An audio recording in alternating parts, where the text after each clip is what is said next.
the Taylormade Sim Max Driver. Let's do it. And let's do it now.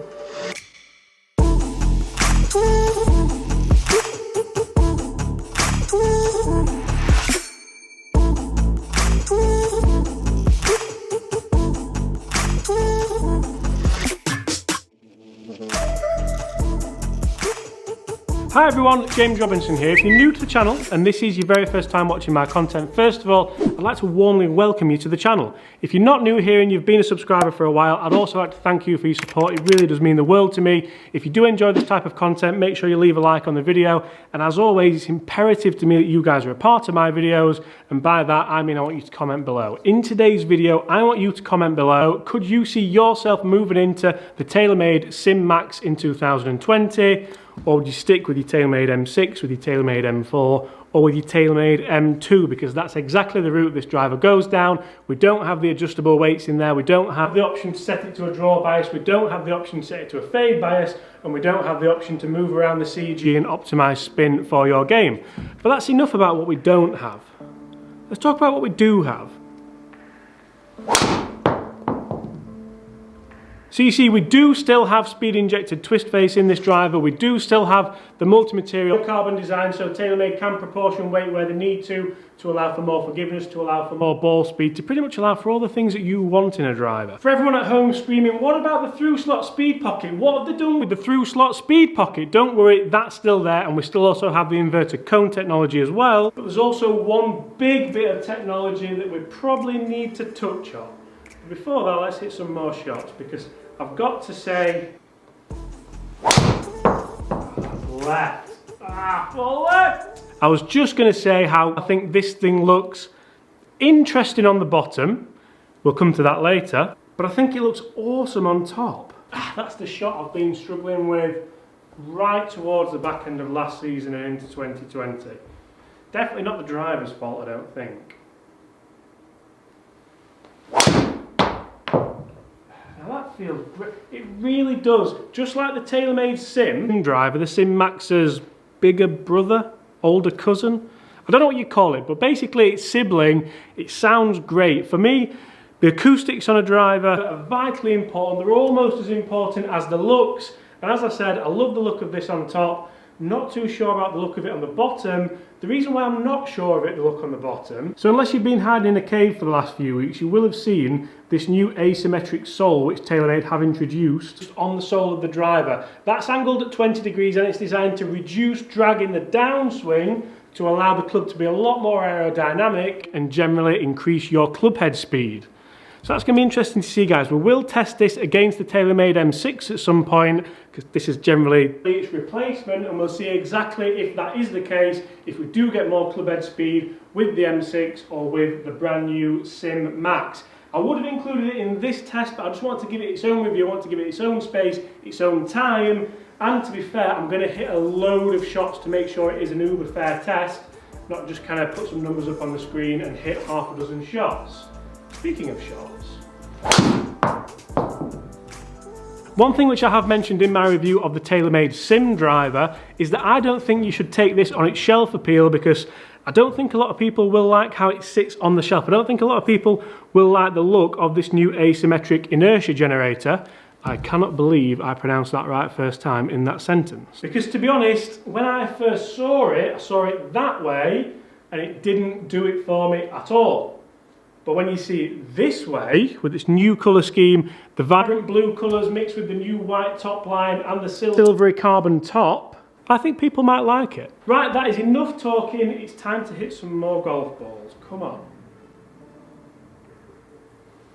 It's got to be high, right, is it? Yeah. Best swing. That's the bad one we don't want. That's rubbish. Now that's not the driver's fault, and there's not many drivers on the market that could save you from that either. But then you hit that one and you're like, yes! So Taylormade's tagline with this, with the whole sim range of drivers, is reshaping the driver to reshape your game. Now, I mean, that is a little typical Taylormade, isn't it? It is a little bit kind of cheesy. And it's probably not quite accurate, because when I do test this out on the golf course with the M6, Is it going to reshape my game as opposed to an M6?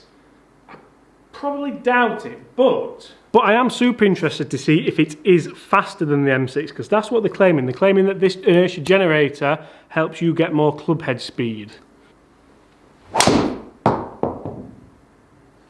Okay guys, so after that shot, I'm just going to come out and say it. This thing sounds awesome, and for me that's a huge factor, as I've already said in this video, but it even sounds better than my M5 that I've been using for such a long time.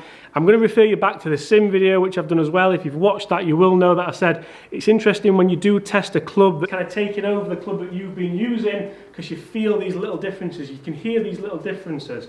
I can't quite put my finger on it, it just sounds a little bit deeper. Even the Max sounds that little bit different, and to me, probably better.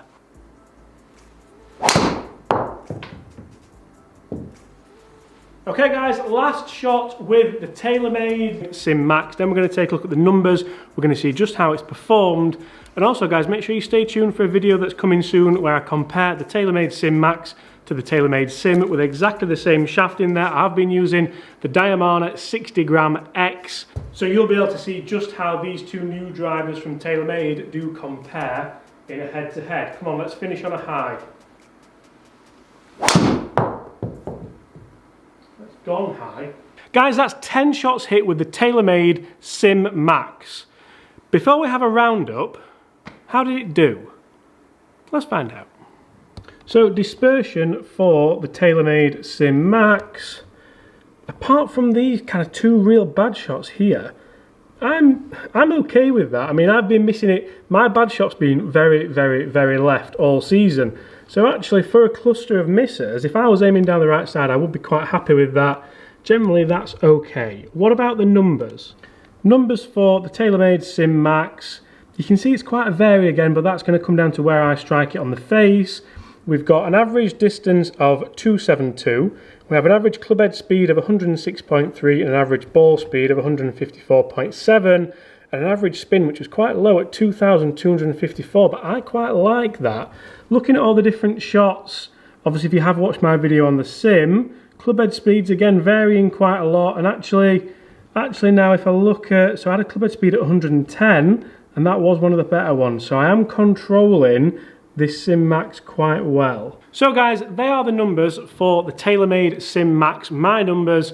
Remember, if you are thinking about one of these drivers, don't go for my numbers, don't go for how I've hit it today. It is all based on my swing on the day, it's based on how I'm swinging. But how do I feel like it's performed with the swings I've put on it today? To be honest, I feel like it's performed pretty well. And I don't want to ruin anything, because I do have a video coming up where I do compare the Taylormade Sim Max to the adjustable, slightly more expensive Taylormade Sim. But I definitely think that the dispersion on the Sim Max was pretty good for how I've been swinging. I haven't been swinging that well today. It's maintained a pretty good ball speed. I haven't missed that many fairways, sort of.